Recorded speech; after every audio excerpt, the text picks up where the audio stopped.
ఏమ్మా, మీరు వయసులో పెద్దవాళ్ళే కదా, మీరు ఇవ్వాలనుకుంటే మీ తాళాల గుత్తి మీ కోడలికిస్తారా లేదంటే మనవడి భార్యకిస్తారా అమ్మా? దయచేసి చెప్పండి అమ్మా. ఝాన్సీదేవి, అతను అడిగిన దాంట్లో న్యాయం ఉంది కదా.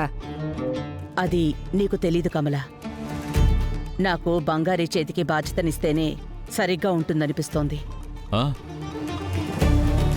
ఝాన్సమ్మా, ఏ రకంగా నాకు బాధ్యతలు ఇవ్వాలనుకుంటున్నారు?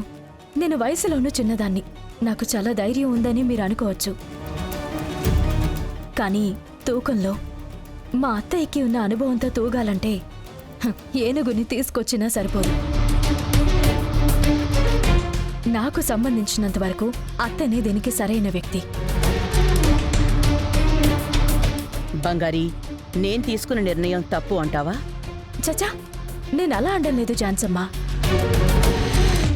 నేను నిజమేంటి అని చెప్తున్నాను. సరే, మీ అత్తగారికే బాధ్యతలు అప్పగిస్తాను. అంత తేలిగ్గా ఈ విషయాన్నైతే నేను తీసుకోలేను.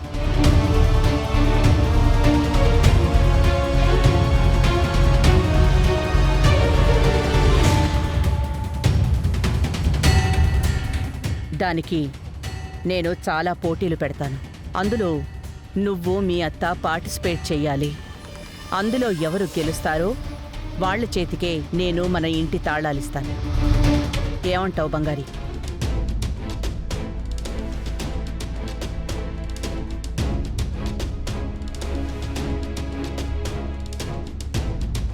చెప్పు బంగారీ. అలాగే ఝాన్సమ్మా. ఏంటి మీనా, నువ్వేమంటావు? అలాగే అత్తయ్య. అత్తయ్య, ఏంటిదంతా? కోడలితో అత్తగారు సరి సమానంగా నిలబడి పోటీ పడాలంటున్నారా?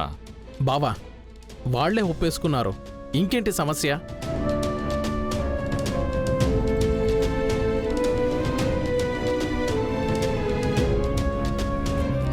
ఏరా మామా, పెద్ద సెటప్ లా ఉందే. జరగనిరా, ఊరికొచ్చిన దగ్గర నుంచి బోరింగ్గా ఉంది. ఇలాంటి పోటీ అని పెడితేనే కదరా జాలీగా ఉండేది. నువ్వెప్పుడెప్పుడు అన్నట్టున్నావే. ఇదిగో చూడు, అత్తగారికి కోడలికి మధ్య పోటీ అంటే ఎంటర్టైన్మెంట్ అనుకోవద్దు. అందులో బోలెడని చిక్కులుంటాయి. నిన్నిట్టే పీల్చి పిప్పి చేసేస్తారు. పిప్పి చేస్తారా? వాళ్ళిద్దరికి పోటీ అయితే నన్నెందుకు పిప్పి చేయటం? నిన్నెందుకు పిప్పి చేస్తారా? సరే ఓకే, నువ్వు వైఫా అమ్మ అంటే ఎవరికి సపోర్ట్ చేస్తావు?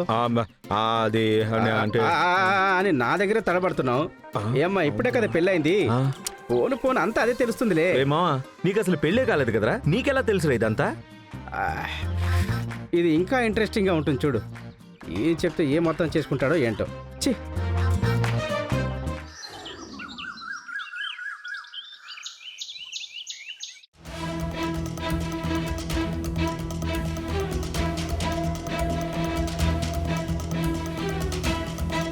ఏంటి మీనా, తాళాల గుత్తి నీ చేతికే వచ్చేలా ఉందే. ఆవిడేమీ నా చేతికి తాళాల గుత్తి ఈజీగా ఇచ్చేస్తానని చెప్పలేదు, పోటీ పెడతానని చెప్పారు. జరగనిలే, పోటీలో నువ్వే కదా గెలుస్తావు. నీకు చాలా టాలెంట్ ఉంది కదా. ఊరికే అనవసరంగా వెక్కిరించకండి వదినా. బంగారి నాకంటే టాలెంటెడ్, అది నాకు బాగా తెలుసు. తను ఖచ్చితంగా ఏదో ఒకటి చేసి గెలిచేస్తుంది. తను గెలిస్తే దానికి మించిన అవమానం ఇంకేమీ ఉండదు.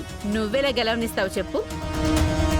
మీనా, నువ్వు అత్తగారివి, నీకంటే అధికారం ఇంకెవరికుంది? అత్తగారంటే ఎవరని చూపించు. తన్ని పోటీకి రావద్దని చెప్పు, వచ్చినా ఓడిపోమ్మని చెప్పు. ఛాఛా, అది ఇంకా అసహ్యంగా ఉంటుంది వదినా. అసహ్యమా? లేదు, నువ్వు చెప్తే తను వినదు అని నువ్వు భయపడుతున్నట్టున్నావు. ఎలా వినకుండా ఉంటుంది? నేను చెప్తే తను విని తీరాలి. ఎట్టి పరిస్థితుల్లో నా మాట కాదనదు వదినా. ఏమైనా తను జాలిపడితే నేను గెలవాలని ఆలోచిస్తున్నాను. కవర్ చేసుకోకు మీనా, తను నీకు భయపడదు. నువ్వు చెప్తే వినే రకము కాదు, అందుకనే నువ్విలా మాట్లాడుతున్నావు.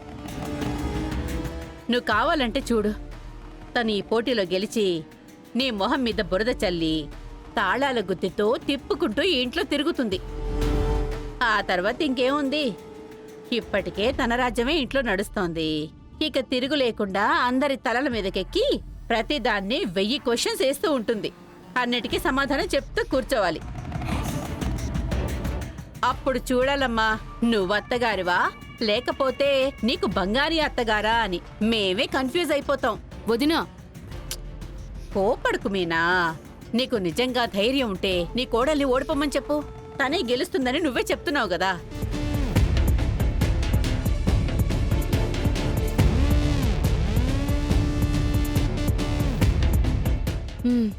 సరే, నేను మాట్లాడతాను.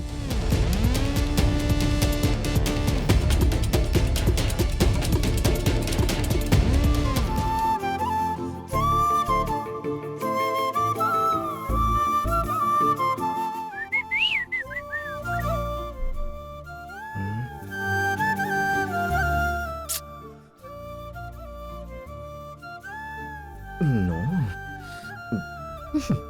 బంగారి, ఎన్నిసార్లు చెప్పాలి? నా దువ్వింతో ఎందుకు దూకుంటున్నావు నువ్వు? ఏ ఇదిగో చూడు, వెంట్రుకలన్నీ అలాగే ఉన్నాయి ఇందులో. ఉండని, అవి తీసేసి దువ్వుకోవచ్చు కదా. నీకు సపరేట్ గా దువ్వెన ఒకటి ఉంది కదా. ఉంది. అబ్బా, తెలియక ఈ పని చేశాను. ఇది పోయి పెద్ద సమస్య. ఒక భార్యకి తన భర్త దువ్వుకొని దువ్వెనతో దువ్వుకొని స్వేచ్ఛ కూడా లేదా? హా, దేశ ప్రజలారా, ఏమిటి అన్యాయం? అమ్మ దుర్మార్గురాలా. దువ్వెన క్లీన్ గా ఉండాలి. వేసుకున్న డ్రెస్ నలగకుండా ఉండాలి. అలా ఉండాలంటే పెళ్లి చేసుకోకుండా ఉండాలి. ఊరికే పెళ్లి చేసుకున్నారంట, కానీ పెళ్లి చేసుకుంటే వచ్చేవి రాకూడదంట. హ్మ్, ఇదంతా మీకే ఓరుగా లేదా? ఇదిగో చూడు, నాకు నా థింగ్స్ ని షేర్ చేసుకోవడం అంటే అస్సలు నచ్చదు. నాకంటూ కొన్ని సెంటిమెంట్స్ ఉన్నాయి. అందులోనూ పర్టికులర్ గా నా దువ్వెన మీద చేయి వేస్తే నాకు పిచ్చి కోపం ఓ, వస్తుంది. అలాగా. ఏయ్, అక్కడెవరు? ఎక్కడ? ఏయ్, ఏయ్, బంగారి ఇవ్వు. అయ్, ఇవ్వమంటుంటే నా దువ్వెన నాకు ఇచ్చేసే బంగారి. మర్యాదగా ఇచ్చేసే. ఇవ్వమని చెప్తున్నాను కదా. అరే, నా దువ్వెన.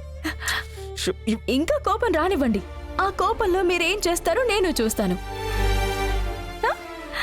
నాకు ఆ దువ్వెనే వద్దు ఇంకా. అలాగా. మీరెన్ని కొత్త దువ్వెన్లు కొన్నా నేను అన్ని దువ్వెన్లు ఎత్తుకుని దూకుంటాను. మీకింక వేరే దారే లేదు. ఏయ్, నన్ను ఇలా ఇరిటేట్ చేస్తుంటే నీకు హ్యాపీగా ఉంది కదా? హ, నాకు హ్యాపీనే. మీరు కోపంగా ఉన్నప్పుడు అబ్బా చాలా క్యూట్గా ఉంటారు. వీళ్ళింకా ఒక్కటి అవ్వనే లేదా? ఎప్పుడు చూడు గొడవలు పడుతూనే ఉంటారు. ఆ, అయ్యో, అమ్మ వచ్చిందే. ఏంటి అరుపులు? దేనికి ఎదురు గొడవ పడుతున్నారు? అలాంటిదేం లేదత్తయ్య. చూడండి అత్తయ్య, ఆయన దువ్వెన నేను వాడానని ఎన్నెన్ని మాటలు అంటున్నారో చూడండి. భార్యాభర్తల మధ్య ఆ మాత్రం లేకపోతే ఎలా అత్తయ్య? అత్తయ్య, మీరు మావయ్య వాడే దువ్వెన వాడారా? మీరు వాడే దువ్వెన మావయ్య వాడతారు కదా.